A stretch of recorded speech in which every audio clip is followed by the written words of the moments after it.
인사 한번 하시겠습니다. 참 잘 만났습니다. 사랑하고 축복하니 행복합니다. 사랑하고 축복하니 행복합니다. 정말 행복했나요? 1년을 돌아볼 때 행복한 날이 얼마나 있었습니까? 행복한 날이 없었어요? 그런데요, 우리가 닥쳤을 때는 어렵고 힘들고 고통스럽고 불행한 것 같이 느껴지지만 우리가 지나고 나서 보면 아, 이것도 역시 하나님의 은혜였구나. 아멘이죠? 네. 그래서 아멘을 잘해야 된다고 복을 받는다고 그랬잖아요. 예. 식구는 적어도 아멘은 크게 하면 많은 줄로 압니다. 예. 그러니까 그래서 아멘을 잘하면 행복해지고 아멘을 잘하면 역사가 나타납니다. 예. 그래서 오늘 본문을 통해서 제목을 뭐라고 했어요? 신앙의 가결산. 그래서 가결산은 뭐죠? 완전한 결산이 아니라는 거죠. 예. 대략 해본 거다 그 말이죠. 그런데 이사야 41장 10절로 12절로 이런 말씀합니다. 두려워 말라 내가 너와 함께 함이니라. 놀라지 말라 나는 네 하나님이 됨이니라. 내가 너를 굳세게 하리라. 참으로 너를 도와주리라. 참으로 나의 의로운 오른손으로 너를 붙들리라. 보라 네게 노하던 자들이 수치와 욕을 당할 것이요 너와 다투는 자들이 아무것도 아닌 것 같이 될 것이며 멸망할 것이라. 네가 찾아도 너와 싸우던 자들이 만나지 못할 것이요 너를 치는 자들은 아무것도 아닌 것 같이 허무한 것 같이 되리니 라고 하신 말씀이 있습니다. 그 말씀대로 하나님은 우리가 여러 가지 어려움과 고통 속에서도 하나님은 지켜주셨고 함께 하셨고 도와주셨음을 믿으시죠? 네. 그래서 우리는 매일매일의 삶을 행복하게 살아가야 된다는 거예요. 근데 그 행복하게 살아가려면 뭐가 필요하다고요? 사랑하고 축복해야 된다고. 아멘이죠? 네, 못난 사람도 잘난 사람도 악한 사람도 더러운 사람도 다 사랑하고 축복해야 돼요. 그래야 하나님이 갚아주시는 거예요. 우리가 원수를 갚지 말라 그랬죠? 원수를 갚지 말랐어요. 네가 원수 갚지 마라. 내가 다 갚아줄게 그랬거든요. 그러니까 하나님은 내가 원수를 갚아주지 않고 그들을 축복하면 하나님은 나에게는 복을 주고 그들의 원수를 갚아준단 말이에요. 아멘이죠? 그래서 이사야 40장 2절은 또 이렇게 말씀해요. 나를 기가 막힌 웅덩이와 수렁에서 끌어올리시고 내 발을 반석 위에 두사 내 걸음을 경고케 하셨도다. 아멘. 우리는 많은 시련과 환난 속에서도 하나님은 우리의 걸음을 경고케 하셨어요. 우리의 다리에 힘을 얻게 하셔서 걷게 하셨어요. 뛰게도 하셨어요. 돌아보면 정말 힘들고 어려웠죠. 예, 요즘에는 더 어렵다고 그래. 사람들마다 다 그래. 장사가 안 돼요. 힘들어요. 정말 문제예요. 막 이런 사람이 많아요. 그렇지만 그럼에도 불구하고 하나님은 살아계시다? 안 살아계시다? 살아계시죠? 살아계시고 항상 우리와 함께 계십니다. 하나님이 우리에게 어려움을 주면 그 어려움을 통해서 하나님은 무엇인가 계획하고 계시다는 게 있어요. 네. 무엇인가 계획하고 계시는 거예요. 그래서 우리가 이 어려움을 잘 극복을 하면 결국은 승리하게 된다는 걸 말해주고 있는 거예요. 그래서 우리가 2025년도를 여러 가지 어려움 속에서도 우리가 굶지 않고 살아왔고 또 병원에 누워있지 않고 살아왔고 여러 가지 환경과 여건의 어려움 속에서도 지금까지 지탱해 온 것은 바로 하나님의 은혜다 그 말입니다. 아멘이죠? 오늘도 여러 가지 환경 때문에 또 고통하고 근심하고 염려하고 아파서 괴로워하고 그런 것도 있지만 그래도 그것도 또 지나간다 그 말이에요. 아멘이죠? 네, 그래서 하나님은 언제 어느 순간에도 어떤 환경 속에서도 절대로 저와 여러분을 떠나지 않고 항상 함께 계시다는 걸 믿으시기 바랍니다. 우리가 세상 사람들이 그러잖아요. 어떠한 병이 들면 그건 죽는다 그렇게 생각해. 그래서 그 병 들었다고 그러면 막 울고 불고 그러잖아요. 근데 사실은 그럴 필요가 없어요. 왜냐하면 하나님은 나의 믿음을 인정하기 때문에 그걸 허락하신 거예요. 아멘이죠? 아멘. 내가 믿음이 약해서 그걸 이기지 못할 것 같으면 하지 않는단 말이에요. 그리고 또 만약에 우리에게 어떤 시련을 줬다 하더라도 그 시련을 이길 수 있는 길도 열어주신다는 거예요. 아멘이죠? 그렇기 때문에 많은 사람들이 한 해를 어렵다, 힘들다, 고통스럽다, 괴롭다, 불평불만도 하고 힘들어하지만 우리 하나님의 사람들은 그런 가운데서도 하나님 앞에 감사하면서 살아가야 된다고 말이에요. 그렇게 살아왔죠.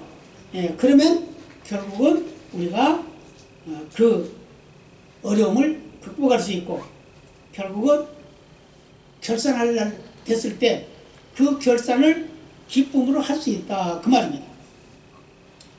그래서 오늘은 그 제목을 신앙의 가결산이다 이렇게 말했는데 무엇 때문에 신앙의 가결산을 했을까요? 나의 신앙이 정말 금년 한 해에 하나님 마음에 드는 신앙이었을까? 아니면 하나님 마음에 들지 않는데도 하나님이 이렇게 나를 지켜주셨을까? 그것을 말씀하고 있는데 우리가 세상 살아가다 보면 1년이 되면 어떻게 해요? 학생은 자기 실력이 얼마나 늘었는가 시험 보고 또 상인들은 내가 장사를 많이 해서 얼마나 수익을 남겼는가 그 결산하잖아요. 기업가도 역시 내가 1년 동안 얼마나 사업을 잘했는가 하고 결산하잖아요. 그래서 이 결산하지만 우리는 신앙의 결산을 해야 되는 거예요. 신앙의 결산. 근데 진짜 결산은 주님 만났을 때 이제 하는 것이고 우리가 이 세상을 살아가는 매일매일의 삶을 통해서 또 한 해를 마무리하는 이런 시점에서 결산을 해야 되는데 그것은 완전한 결산은 아니지만 하나님 앞에 섰을 때 내가 뭐라고 변명할 수 있을까라는 것을 생각하는 그런 계기가 되어야 된다는 걸 우리가 말씀해 주고 있습니다. 그래서 가결산이다 라고 이렇게 제목을 달았어요. 그래서 그 이유는 바로 뭐냐 하면 우리가 완전한 결산이 오는 것은 이제 주님 앞에 섰을 때요. 주님 앞에 섰을 때. 그때는 이제 완전한 결산이 되는 거죠. 그래서 사람이 처음 이 세상에 태어날 때는 큰 소리를 지르면서 태어나잖아요. 근데 그 태어날 때 그 아기의 손 봐요. 어떻게 하고 있나. 봤어요? 저도 봤어요. 근데 주먹을 꽉 쥐고 있어요. 꽉 쥐고 있어요. 그런데 이러쿵 저러쿵 하고 세월을 살았어요. 10년을 살았든 100년을 살았든 1000년을 살았든 가는 사람은 갈 때는 어떻게 가요? 손을 딱 펴고 딱 펴고. 왜 그럴까요? 태어날 때는 내가 다 잡아야지. 다 가져야지. 그러면서 욕심을 부리고 태어났지만 갈 때는 아무것도 없다. 그래서 솔로몬이 그랬죠? 헛되고 헛되고 헛되고 헛되다. 인생살이 모든 것이 헛되다. 그랬거든요. 근데 저와 여러분 어떻습니까? 금년 한 해를 잘 결산해보면 정말 내가 하나님 앞에 섰을 때나 내 인생을 돌아봤을 때도 내가 정말 잘 살아왔는가, 믿음으로 잘 살아왔고 내가 또 인생의 삶을 어떻게 살아왔는가, 그런 것을 당당하게 자부심 있게 말할 수 있을까요? 그러지 못할 거예요. 아마. 저도 마찬가지. 그런데 우리는 우리가 이제 결산을 해야 되는데 어떻게 결산을 해야 되는가, 그것을 이제 한번 생각해 보도록 하겠습니다. 25년도라고 하는 이 한 해를 내가 어떻게 잘 살아왔는지 그것을 한번 생각해 보자 그 말이에요. 그래서 하나님께서는 우리에게 말씀하십니다. 뭐냐 하면 신앙의 장부를 1년 동안 주셨어요. 1년 동안 신앙의 장부를 주시면서 그 신앙의 장부에다가 기록을 하라고 그랬습니다. 뭘 기록하라 했을까요? 첫 번째, 수입을 많이 올려라. 아멘? 수입을 많이 올려라 라고 말씀하셨어요. 그래서 우리는 사업을 하든지 어떤 장사를 하든지 아니면 직장을 다니든지 다니면서 내가 1년 동안 얼마만큼의 수입을 올렸는가 앞에 전제를 했죠. 그런데 여기서 말하고 있는 수입은 뭐냐? 신앙의 수입이다. 그 말이에요. 신앙의 수입. 내가 믿음으로 어떻게 살아왔는지. 사업을 하는 사람은 그 사업을 하기 위해서 자본금이 얼마나 들어갔으며 그 자본금을 통해서 이득을 얼마나 취했는가 하는 계산이 있잖아요.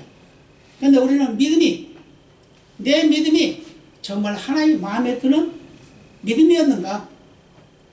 하나님 앞에 섰을 때 칭찬 들을 수 있는 그런 믿음이었는가? 이것을 계산해 보자 그 말이에요.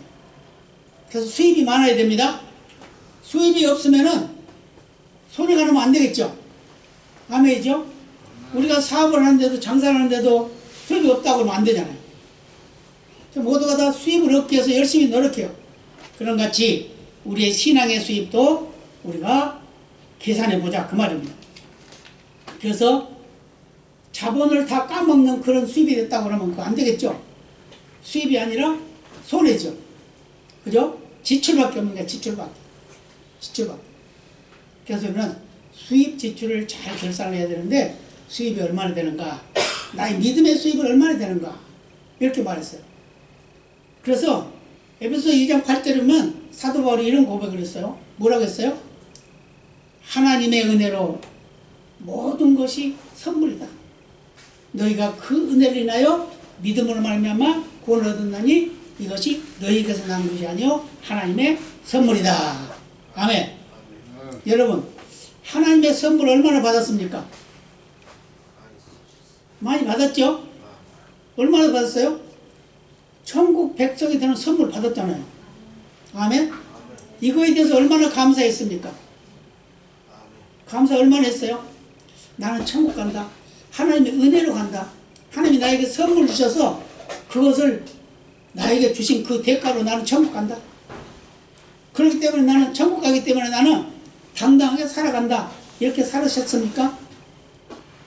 좀 기분 나쁜 일이 있으면 아이고 천국 나 안 갈래 그냥 차라리 안 가고 말지 내가 우리 목사님 맨날 그냥 거시기 하는데 아니 그냥 아무개 집사 어쩌고 저쩌고 하는데 아이고 나 그냥 에이고 교회고 뭐고 그냥 이럽니까? 아니면 하나님이 나에게 천국으로 데려간대. 나를 하나님의 백성 삼았대. 나를 하늘나라 백성 삼았대. 하나님을 내가 아버지라고 부를 수 있는 자격을 주셨어. 이러면서 기뻐 보셨습니까? 기뻐했어요? 안 기뻐했어요? 기뻐했죠? 진짜죠? 하나님이 다 알고 계셔요. 나는 모르지만. 그래서 믿음이라는 게 무엇이냐? 바로 그 하나님이 나에게 주신 것에 대해서 감사할 줄 아는 사람이 믿음이라는 거예요. 아멘이죠? 나는 뜻하지 않는 병이 걸렸어. 하나님 이럴 수가 있습니까? 내가 뭘 잘못했는데 막 이럽니까? 자녀들을 낳아가지고 엄마가 뱃속에서 10달 동안 힘들게 품고 있다가 목숨을 걸고 그거 낳아가지고 옛날에는요 아이를 낳으려고 그러면은 엄마가 그 아이를 낳으려고 들어가면 신을 벗고 들어가잖아요. 옛날에 거기다 집에서 낳았으니까. 그러면 그런데 이 신발을 벗으면서 내가 이 신발을 다시 신을까 못 신을까 그런데요. 그러고 들어간대요. 우리 어머니가 그래서 그렇게 말씀하시더라고. 그러고 들어간대요. 그러고 아기를 낳고 그 다음에 신발을 신으면 그렇게 고맙고 감사해요. 어때요? 그런 마음을 가지고 자녀들을 낳아서 길렀단 말이에요. 들었어요. 그렇고 그 자녀들을 다 키워가지고 성장하면 그 키우는 과정에서 뭐 했어요? 진자리 마른 자리 다 가려가면서 길렀잖아요. 응아를 해도 더러운 줄도 모르고 그러잖아요. 이게 뭐 어떤 것 이렇게 하면 그 받아가지고 먹고 그러기도 하잖아요. 그런 사람들 많아요. 그런 부모들 많아요. 엄마들 많아. 저 어렸을 때는 그런 분들 많았어요. 그렇게 키워놓으면 다 키워놓고 하면 뭐라 그래요? 엄마 나한테 해준 거 뭐 있어? 그러잖아요. 아빠 나한테 해준 거 뭐 있어? 그러잖아요. 이것은 우리가 진짜 감사할 줄 모르는 소리예요. 감사할 줄 모르는 소리. 근데 우리가 하나님이 우리에게 구원을 주시기 위해서 인간이 되셔서 십자가를 지고 죽어서 피 흘려서 우리의 죄를 다 씻겨 주셨는데 우리 하나님 앞에 얼마나 감사하냐 그 말이에요. 얼마나 감사해요. 얼마만큼 하나님께 영광을 돌리냐 이 말이에요. 이게 수입이에요. 그래서 우리 신앙의 삶도 그런 정말 내 신앙의 수입이 얼마나 되는가 하는 그런 마음가짐을 가지고 하나님 앞에 신앙생활을 해야 된다 그 말이에요. 학교에서 1장 7절에 이런 말씀합니다. 나 만군의 여호와가 말하노라 너희는 자기의 소유를 살펴볼지어다. 뭐라고요? 자기의 소유를 살펴보래. 이 소유가 뭐죠? 네가 행한 거, 네 행동, 네가 지금까지 지내온 거 한번 돌아봐 그 말이잖아요. 그죠? 그럼 우리는 이런 고백을 해야 되겠죠. 나는 몇 월 며칠 날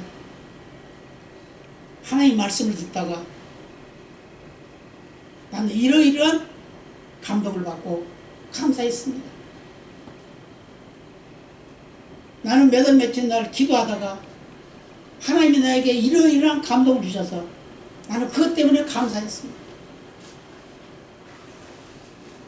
나는 몇 월 며칠 날 말씀을 듣다가 그 말씀이 하나님의 음성으로 들려서 너무 감격하고 감사해서 하나님께 영광을 돌렸습니다. 이렇게 우리가 대답할 수 있는 그런 믿음이 되어야 된다 그 말이죠. 아멘이죠? 할렐루야. 그래서 우리는 신앙의 장부를 잘 적어 나가야 됩니다. 1년 12달 52주 365일을 매일매일 정말 하나님 앞에 섰다는 그런 생각으로 그런 마음으로 우리가 생각하고 말하고 행동했다면 얼마나 행복하겠어요. 아멘이죠? 아멘 아닙니까? 그러면 또 수입이 왔어요. 수입이 왔으면 이제 지출도 해야 되겠죠? 지출이 있어야 돼. 지출. 신앙의 수입도 있어야 되지만 또 지출도 있어야 되겠죠? 어떤 지출이 있을까요? 어떤 지출?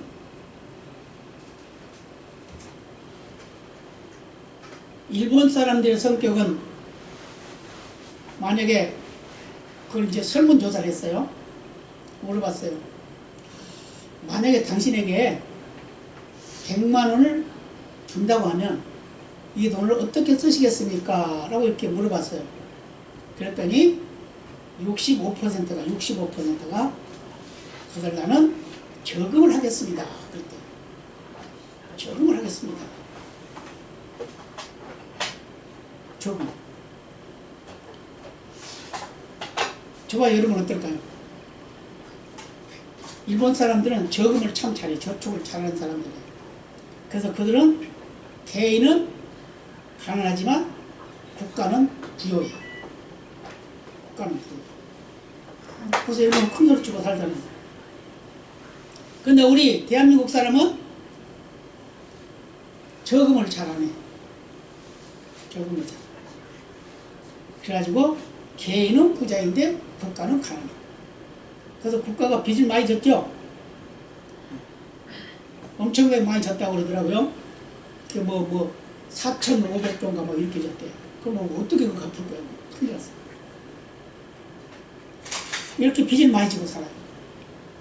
근데 우리 개인들도 마찬가지. 개인들이 지금 그 국가의 빚을 우리가 다 짊어지고 살아야 돼요. 그거 갚아가야 돼 나중에. 매일매일 그거 갚고 있는 거예요. 그죠? 그러니까 우리는 어떻게 해요? 많이 돈 벌어가지고 많이 저축을 해야지. 그래야 국가가 튼튼해지죠. 또 그것은 이제 외형적인, 우리 육신적인 그런 문제지만 만약 영적인 거라고 하면 어떡할까요? 내가 수입을 많이 올렸어. 믿음이 든든해, 굳건해. 그럼 어떻게 해야 돼요? 지출하려고 그러면 불쌍한 영혼들 위해서 힘쓰고 했어야 돼. 감리교 창시자 웨슬리는 이런 말 했습니다. 여러분, 할 수 있는 돈을 많이 버십시오. 그리고 저쪽도 많이 하십시오. 그랬다고 그래요. 오늘 어떻습니까? 왜 그렇게 하라고 그랬을까요? 많이 벌어서 많이 저축을 해가지고 다른 사람에게 많이 베풀어라, 그런 의미예요. 우리도 많이 수고하고 많이 있어서 수입이 있다고 그러면 나눌 줄 아는 사람이 되어야 된다고 말해요. 나눌 줄 알아. 많이 나누고 살아야 돼.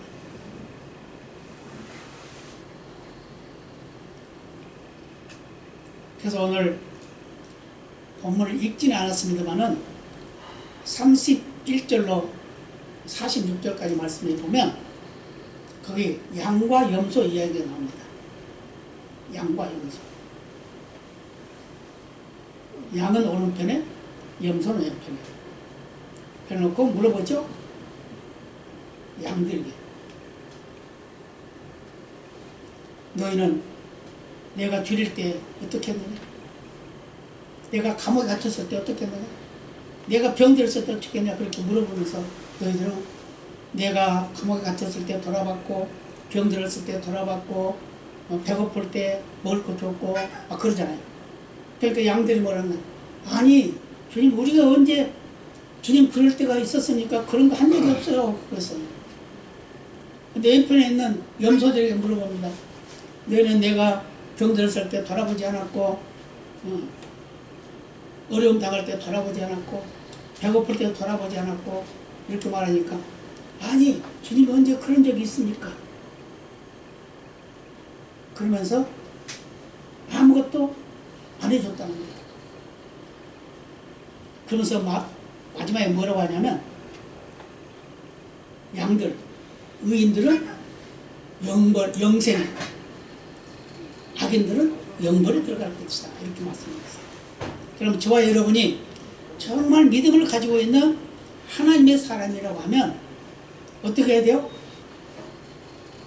이웃을 돌아볼 줄 알고, 약한 자를 돌볼 줄 알고, 어떤 문제가 있으면 그 문제를 해결해 줄 수 있도록 속어도 아끼지 않는 그런 사람. 그런 삶을 사는 사람이 된다 그러면 아마 주님 앞에 섰을 때 칭찬을 듣게 될 줄로 믿습니다. 그런 지출이 있어야 됩니다. 도와줄 줄. 또 심령이 강한 자에게는 위로해주고, 어떤 문제에 부딪혀 있는 자에게는 그 문제를 함께 짊어지고 기도할 줄. 그런 믿음의 삶이 돼야 된다는 거예요. 그래서 언제 어느 순간에도 우리의 믿음이 흔들리지 않은 수입과 지출이 있어야 될 줄로 믿습니다. 아멘이죠? 그래서 수입과 지출을 잘 이도 그렇고 그 지출을 잘해서 잘 살아요. 갈릴리 호수는 물이 항상 좋아서 넘친다고 그래요. 그래서 거기는 고기가 많다고 그럽니다. 그런데 사해는 아무리 물이 흘러 들어가도 넘치질 않는다. 다 먹고 만대. 그러니까 소금이 되어버렸어요. 소금이. 그래서 사해라고 해요. 죽은 바다예요. 실제로 어떤 저수지가 있다고 생각해봐요. 그럼 그 저수지가 있는데 그 저수지가 위에서는 물이 계속 내려오는데 계속 막아가지고 내려가지 않게 한다면 어떻게 될까요? 물이 썩겠죠. 그죠? 그래서 흘러내려가야 돼. 흐르는 물을 흘러야 맑은 물이 되는 거예요. 우리 인생의 삶도 바로 받으면 줘야 잘 된다는 거예요. 그래야 형통해지는 거고 부유해지는 거고 넉넉한 삶을 사는 거다 그 말이에요. 꼭 많이 있어야만 하는 게 아니라는 거죠. 아무것도 없어도 나눌 수가 있어. 옛날에 우리 어른들이 그랬어요. 콩이 왜 두 쪽인 줄 아냐? 왜요? 나눠 먹으라고 두 쪽이란다. 나눠 먹으라. 그 얼마나 말이. 그러니까 우리 조상들이 상당히 지혜로웠어요. 그 알고 보니까 그게 다 성경에 있는 말이야. 그래서 옛날에는 어때요? 농사 짓는 분들 농사 짓잖아요. 그러면 점심 먹고 참 먹고 뭐 그러잖아요.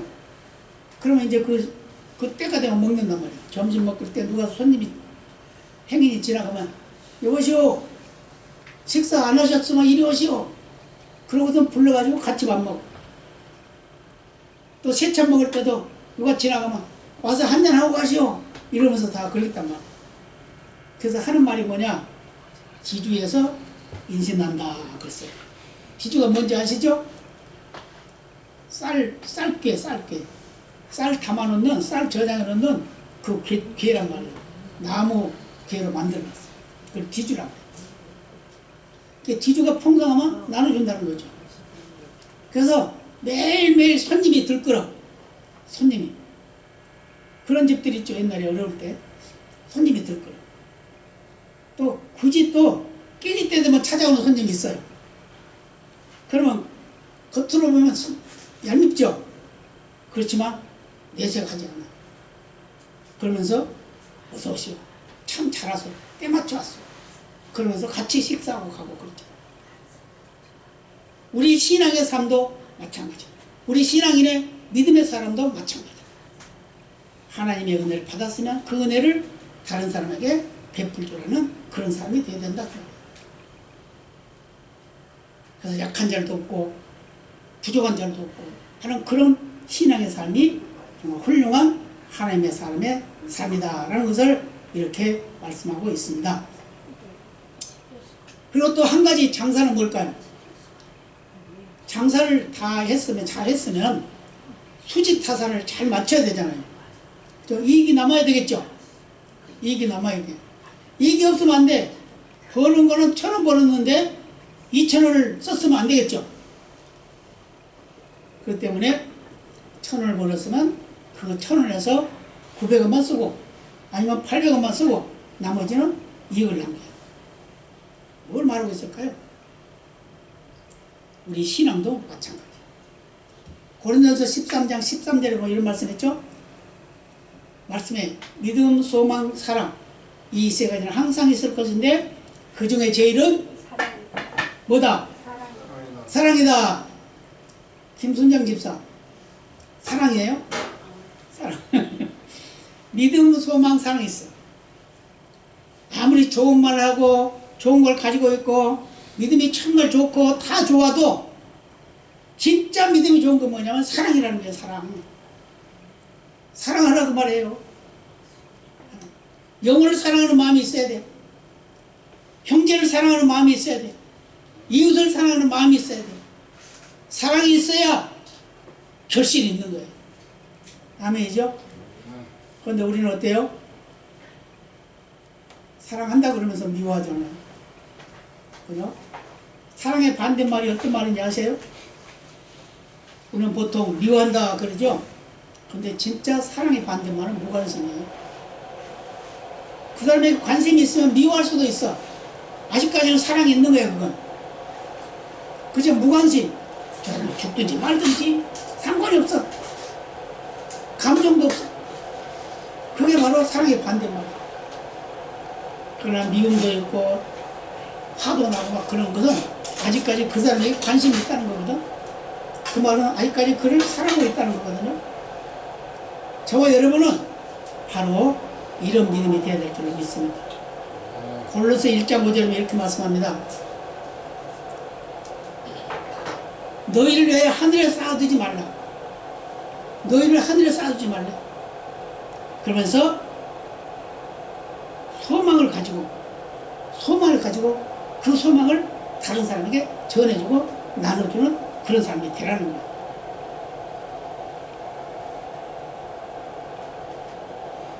소망. 생명입니다. 우리 믿음의 사람이 소망이 없다고 그러면 그는 가장 불쌍한 사람입니다. 믿음의 사람이 믿음이 있다고 하면서 사랑이 없으면 그것도 불쌍한 사람입니다. 그래서 믿음, 소망, 사랑은 항상 같이 있는데 같이. 그런데 그 중에 제일이 사랑이래요. 여러분 사랑하시기 바랍니다. 아멘.